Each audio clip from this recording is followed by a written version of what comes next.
Welcome to News Today with WDW News Today. I'm Tom Corliss. Here now the news for September 11th, 2020. Walt Disney World has updated the audio announcement playing throughout the theme parks that reminds guests to wear face masks and follow other health and safety protocols. The previous announcement told guests that face coverings must be worn at all times except when actively eating or drinking while stationary. It has now been updated to remind guests that face masks must cover the nose and mouth. Thank you for visiting us today. Just a few reminders. Face coverings must fully cover your nose and mouth and be worn at all times, except when actively eating or drinking while stationary. Clean your hands often and thoroughly. Cover your mouth and nose when coughing and sneezing, and maintain physical distancing. Thank you. Florida residents for the first time ever can get a merchandise discount without having an annual pass. They'll get 20% off at select Walt Disney World Resort owned and operated merchandise locations September 15th through October 29th. Do note that the discount is only available Monday through Thursday, though, between those dates. 20% off is not valid again on Fridays, Saturdays, or Sundays. Valid proof of Florida residency is required. I'd assume this is a driver's license, but otherwise maybe you can sell like an electricity bill or something. I have no idea. This is new and wacky and crazy. Cast members, meanwhile, can receive 50% off select merchandise at Walt Disney World Resort owned and operated locations from those starting that same date, September 15th, but all the way through February 11th of 2021. Both furloughed and working cast members qualify for the discount. For full offer terms and exclusions, head on over to our website. Cast members looking to return to the Magic on their days off will find that cast blockout dates for employee self-admission, one-day park hopper guest tickets, hospitality days pass, and main entrance pass have been lifted for most days through October 1st, still excluding Hollywood Studios, though. Access starts September 13th with weekdays and Sundays available. Saturdays through September are still blocked out. At this time, the cast member blockout calendar extends through December. Park attendance will be managed via the Disney Park Pass reservation system. To enter a park, both a park reservation and valid cast admission are required. In addition to new modified Halloween offerings coming to the Magic Kingdom starting September 15th, Disney has revealed new details on spooky entertainment coming to the parks, including the return of the Dapper Dans. Throughout the day, special Halloween cavalcades will pop up on the parade route and head down Main Street. You can come across Mickey Mouse and his pals all dressed up for the occasion in beautiful Halloween costumes. On select days, you may even encounter a cavalcade of Disney villains from Gaston and Maleficent to the Queen of Hearts and Jafar, creeping down the path, or a nightmarish procession featuring the Pumpkin King himself, Jack Skellington. And as another special treat for the Halloween season, the iconic Dapper Dans are back, beginning September 20th, performing as their undead alter egos, the Cadaver Dans. You'll be enchanted by a cappella performances of the Cadaver Dans when they emerge from their tombs. We have seen some evidence that the staff of the Magic Kingdom has begun the process for reopening Casey's Corner, deemed by many as the premium place to get a hot dog at Walt Disney World. Casey's Corner has been closed since the park reopening. Since the park closure back in March, has not reopened since the park reopening. That's what I mean to say.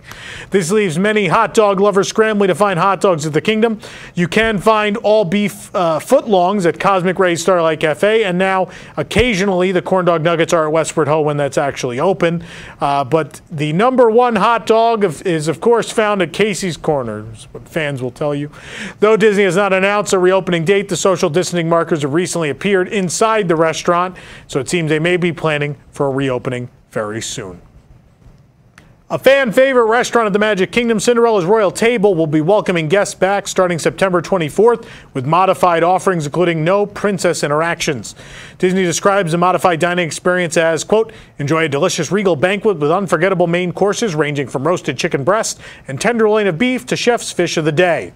The princesses will be taking a break from their royal duties greeting guests. There will be plenty of delicious fare and fun to be enjoyed at this beautiful one-of-a-kind restaurant. Pricing has been lowered slightly due to this limited offering. Lunch is now $62 for adult boy. Lunch is $62 for adults or $37 for children, and dinner $62 for adults or $37 for children. Other dining experiences that have been modified to remove characters like Chef Mickey's have also lowered their menu prices, although I will say it was a much larger reduction at Chef Mickey's than it is at the Royal Table. Throughout the week, Christine McCarthy, Senior Executive Vice President and Chief Financial Officer of the Walt Disney Company, has given a number of talks at numerous banking conferences regarding the state of the company and its ongoing projects. During a Bank of America Virtual 2020 Media, Communications, and Entertainment Conference, McCarthy spoke to various construction projects that have been prioritized across the Disney parks in light of recent changes and economic hardships due to the pandemic. McCarthy confirmed that the company will continue to invest in its theme parks, given the high returns they get on these projects. That being said, investment spending will be prioritized, whatever that may mean, to continue select projects already underway. The projects she listed specifically were the Star Wars Galactic Star Cruiser Hotel at Walt Disney World, the Avengers Campus at Disney California Adventure, and Mickey and Minnie's Runaway Railway at Disneyland Park. While other major projects like the Epcot reimagining were not mentioned, it is worth noting that active construction is still going on many of these projects with work well underway on Guardians of the Galaxy Cosmic Rewind, the Play Pavilion, Remy's Ratatouille Adventure, the park's entrance, also Tron Light Cycle Run at the Magic Kingdom. So it's interesting. We'll see what happens. Of course, some projects were canceled or postponed, like the Spaceship Earth overhaul, the Mary Poppins themed area. But nonetheless, they've at least said these projects are moving forward in some way, shape, or form with a priority on them. After a nearly 30-year run at Hollywood Studios, Voyage of the Little Mermaid remains dark after the theme park shutdown. Earlier this week, the show's billboard was removed from the side of the theater inside the animation courtyard. Disney stated that the billboard was in the process of being refreshed, and now a new billboard has taken its place.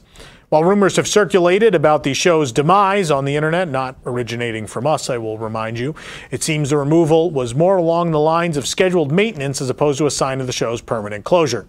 The art on the new billboard hasn't changed. It is, in fact, the art that's always been there, but it is a new billboard.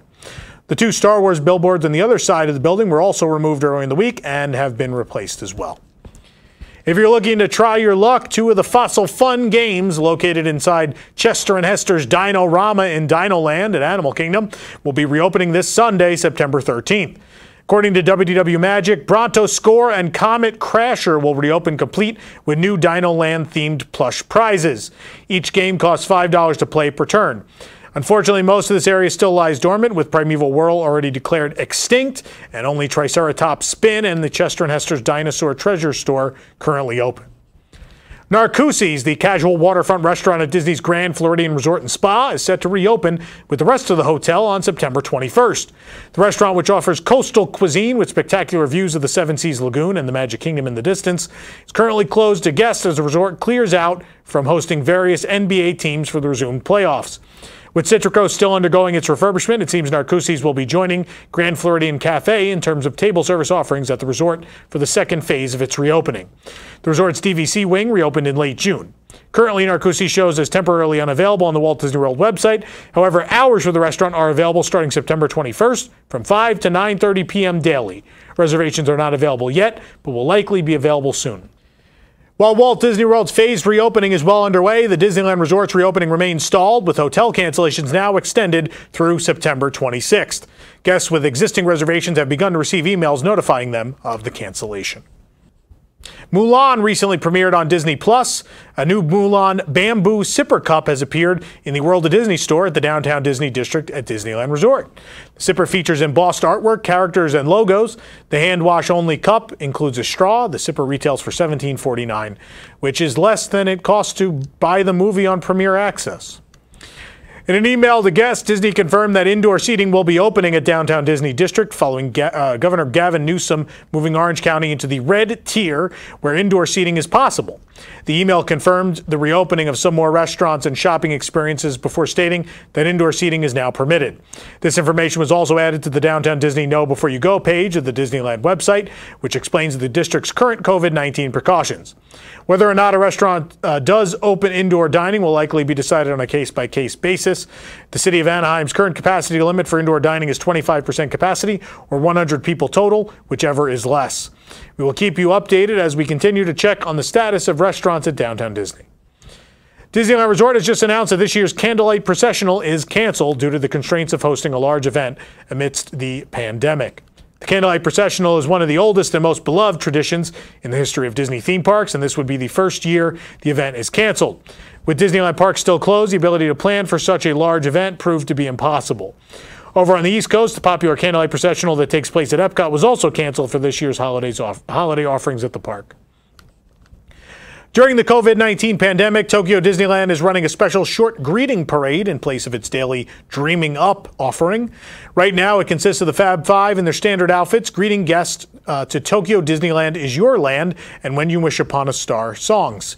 Starting Monday, September 14th, Tokyo Disneyland will give the parade a special overlay themed to the tragically cut short Very, Very Mini event held earlier this year. From September 14th through the 30th, the Mickey and Friends Greeting Parade will roll down the parade route at Tokyo Disneyland, featuring the costumes and music from the Very, Very Mini event held earlier this year in January and February. The event was tragically cut short by 3 weeks thanks to the pandemic, and this is an exciting step forward and could open the door to other seasonal greeting overlays, with the rest of seasonal events currently canceled through March of 2021. I will tell you, I went out in January for the start of Very, Very Mini, and it was possibly the greatest seasonal event I've ever seen at any Disney park, and I've seen a lot of them. So it's nice to see some part of it coming back. That's really cool.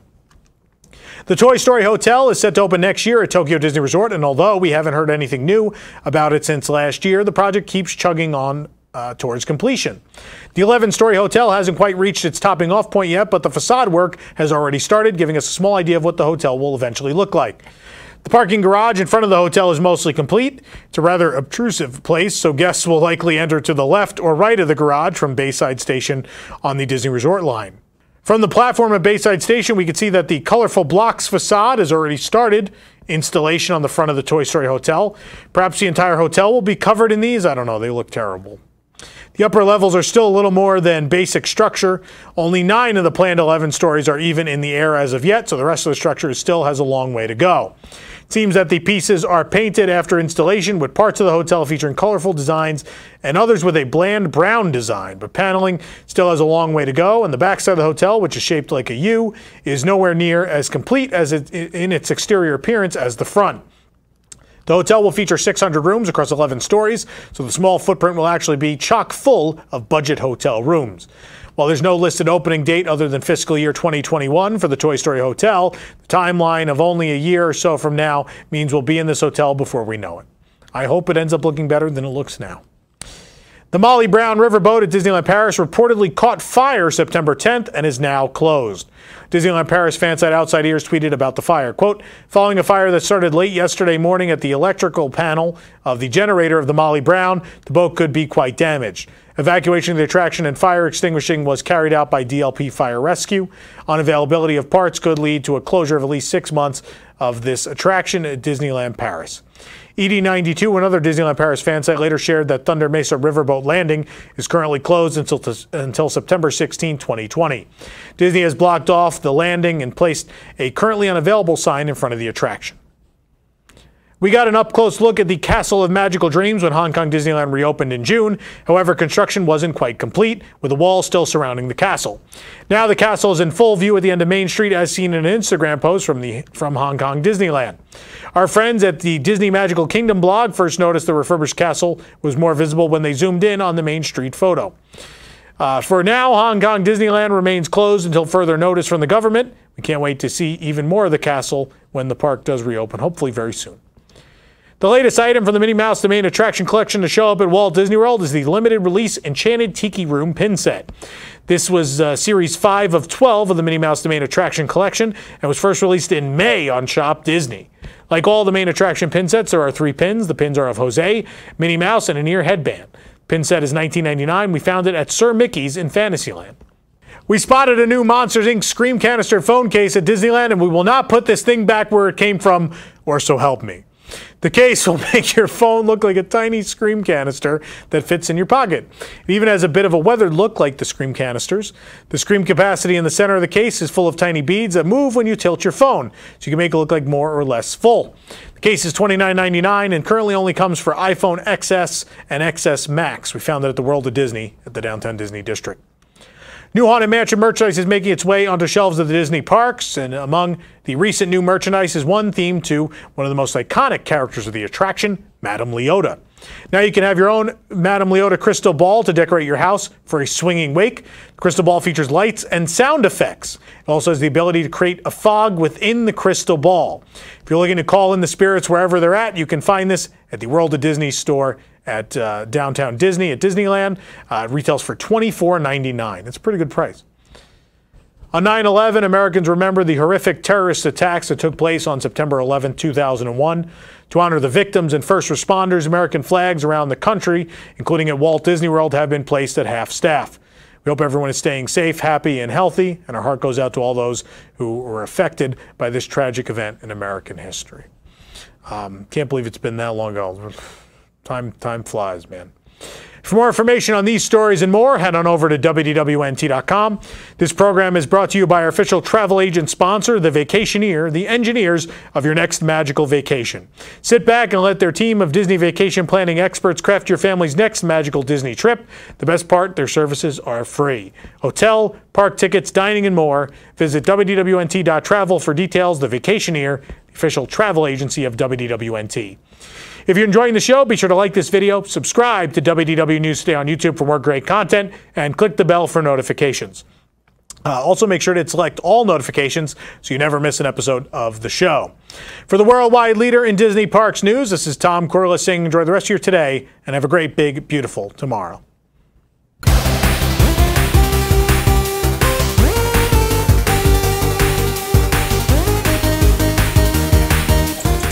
Oh my God, that went right into my face. JPEG, I think it's going to be JPEG. Yeah, that makes sense because then everybody on staff can be the Pokemon. I like. Yeah. Yes.